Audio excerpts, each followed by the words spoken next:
this bill to the House. The question is that the motion be agreed to. Tēnā koe, Mr Speaker. Honourable Shane Jones. Sir, before I turn my attention to the bill, I'd like to echo what the Minister has said and acknowledge the role played by Shane Ardern as the Chair of the Select Committee, the Primary Produce Select Committee, and say that it's one of the most interesting Select Committee experiences that I've had the opportunity to either endure or enjoy since 2005. Sir, but more in sorrow rather than anger, we oppose this bill. We do so, sir, knowing that we were the architects under the leadership of Helen Clark that enabled this monopoly to come into existence. A monopoly, sir, that enjoyed the privilege of escaping the purview, by and large, of the Commerce Commission. No small gesture made by the government at that time. Unfortunately, the size of the gesture has been inversely related to the level of gratitude from those who have benefited from it in the rural community. But as a rural-born Labour politician, I've learned to live with that, sir. I've learned to live with that. And I look forward, sir, to the committee stages of this bill, because deep down, I don't think that there's a single member in the House who would not like to see a broad level of support, given the centrality and the power of the dairy industry in our New Zealand economy. But at this stage, sir, I stand on behalf of my party, and no doubt the sentiments I offer will be echoed by my other colleagues, etc.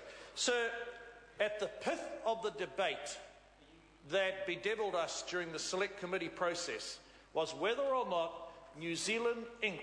was going to be better served by enabling TAF to come into existence, especially, sir, the unit trust, which will allow for beneficial entitlements, derivatives or unit instruments to be held by non-producers.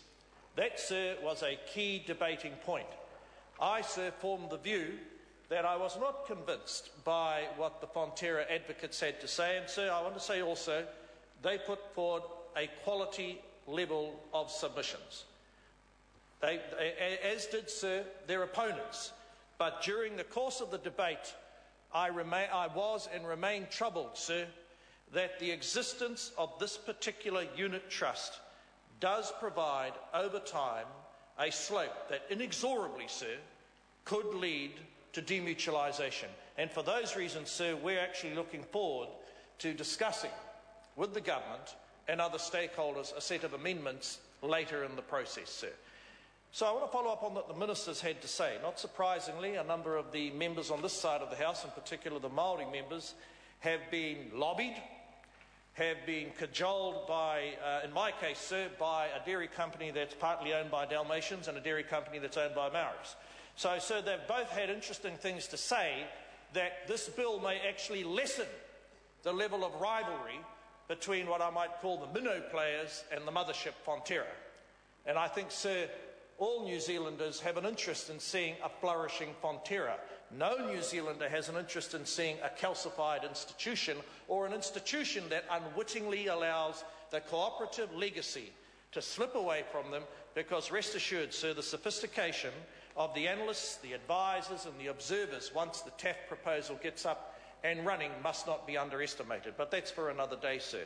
Now, sir, we did have concerns and reflected them through the Select Committee process as to whether or not the new standard for setting the milk price was going to enable Fonterra to set itself up as a model, not so much as to how it performs as an institution, but perhaps how a notional, efficient firm performs.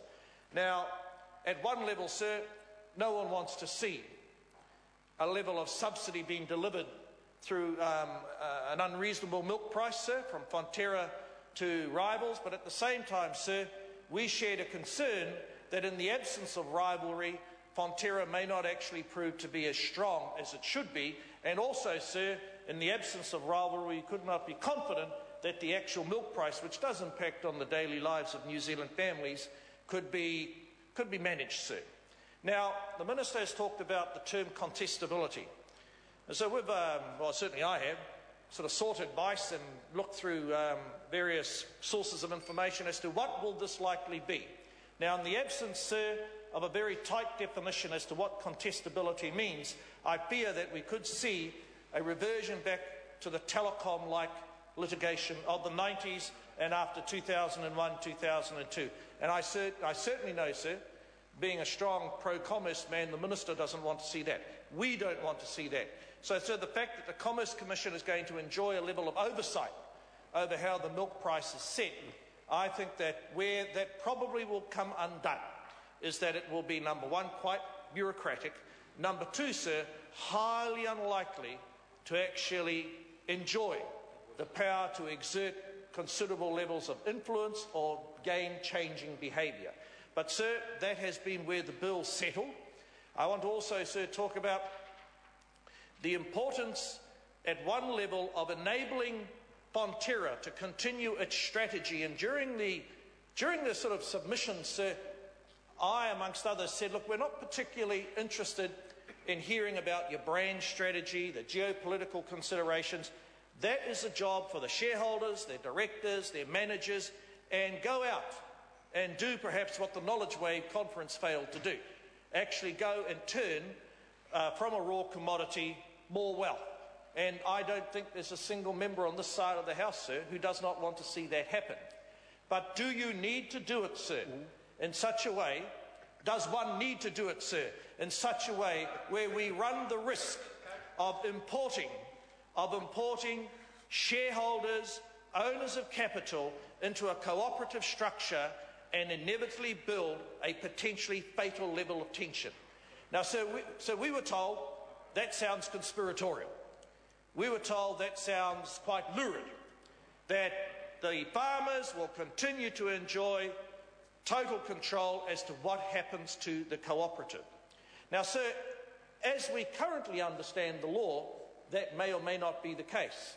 But as night follows day, sir, once these derivatives start to be traded, I am absolutely certain, sir, a level of influence will emanate from this new class of shareholder, and I fear, sir, whether or not the directors or the broader stakeholders, the actual producers, the guys and girls in Struggler's Gully, so to speak, managing debt, milking cows, looking for share milkers, deciding whether a Kiwi or a Filipino should fit the bill. So that's my fear. That's my fear, that we will have investor capital and we have producer capital, and inevitably, sir, the cost of that tension will be the erosion of the underlying principles and the core meaning of what it is to have a cooperative. So we did have concerns that the select committee process was truncated, but those of us who have been ministers in the past realise that certain imperatives are set down. Government members of the select committee, I must say, sir, they were, certainly to me anyhow, slightly indulgent to enable us to ask a whole bunch of questions, and I don't want what I'm saying to be used in any sense to deride the level of camaraderie that we as fellow parliamentarians enjoyed in trying to deal with this bill. But at the day, sir, it got to very deep fundamental beliefs. Does one believe that this is in the best interests of New Zealand's largest exporter, which enjoys a level of commercial privilege shared by no other commercial entity in New Zealand? That is an inescapable fact. And are we doing the right thing as parliamentarians by enabling this kind of evolution?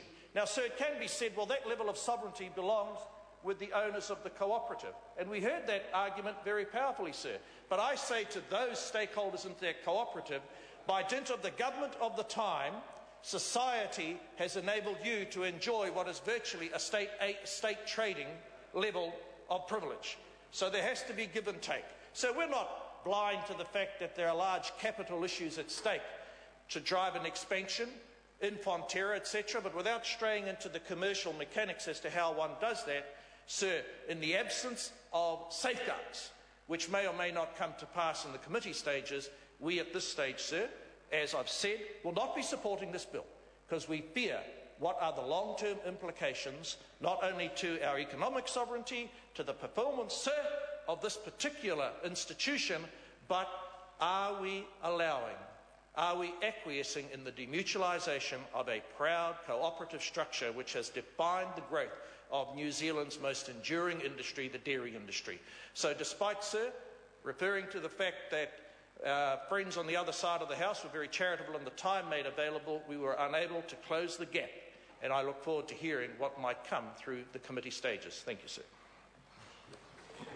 Shane Arden. Mr. Speaker.